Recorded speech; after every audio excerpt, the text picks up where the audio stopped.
আবার নিম্নচাপের আশঙ্কা, বঙ্গোপসাগরে ঘনীভূত হবে নিম্নচাপ। শনিবার ঘূর্ণাবর্ত তৈরি হবে আন্দামান সাগরে এবং এই ঘূর্ণাবর্ত নিম্নচাপে পরিণত হবে সোমবারের মধ্যে। তবে এই নিম্নচাপ কোন দিকে যায়, অর্থাৎ এই নিম্নচাপের অভিমুখ কোন দিকে হয়, সেদিকেই নির্ভর করছে বাংলায় বৃষ্টির পরিমাণ কতটা হবে। তবে বাংলায় বৃষ্টি হবে, রবিবার থেকেই এই বৃষ্টি শুরু হওয়ার কথা।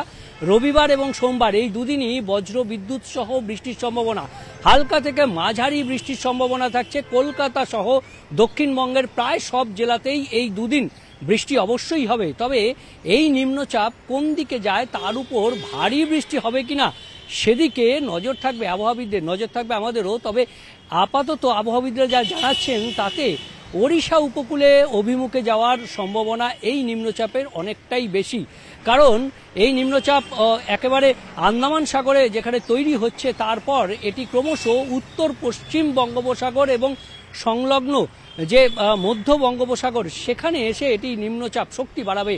আর তারপর এর গতিপথ যদি পরিবর্তন হয় আর যদি এটি সরাসরি ওড়িশা উপকূলে যায়, তাহলেও বজ্রবিদ্যুৎ সহ বৃষ্টির সম্ভাবনা দক্ষিণবঙ্গের সব জেলাতে এবং উপকূল ও ওড়িশা সংলগ্ন জেলাগুলিতে বিক্ষিপ্তভাবে দু এক জায়গায় ভারী বৃষ্টির সম্ভাবনা থাকবে।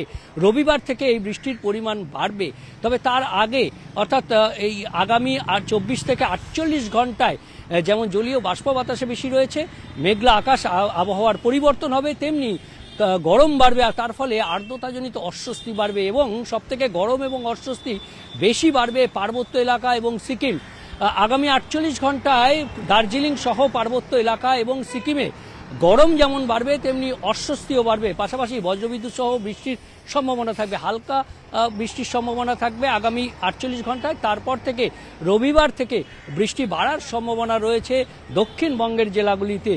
তবে এই বৃষ্টি শেষ নয়, পুজোর আগে আরও বৃষ্টির সম্ভাবনা থাকছে এবং অক্টোবর মাসের শুরু থেকে অক্টোবর মাসের মাঝামাঝি পর্যন্ত কয়েক পশলা কয়েকবারে স্পেলে একটা ভারী বৃষ্টিরও সম্ভাবনা থাকছে। আর সেই বৃষ্টি পুজোর সময় যদি হয় তাহলে পুজোর মাটি হতে পারে পুজোর আনন্দ, এমনটাই আশঙ্কা করছেন আবহাওয়াবিদরা। তবে এখনো পর্যন্ত স্পষ্ট নয় যে পুজোর মধ্যে ঠিক কোন দিন কবে কতটা বৃষ্টি হবে। তবে পুজোর মধ্যে বিক্ষিপ্তভাবে বৃষ্টি যে চলবে সেটা জানিয়ে দিয়েছে আলিপুর আবহাওয়া দপ্তর।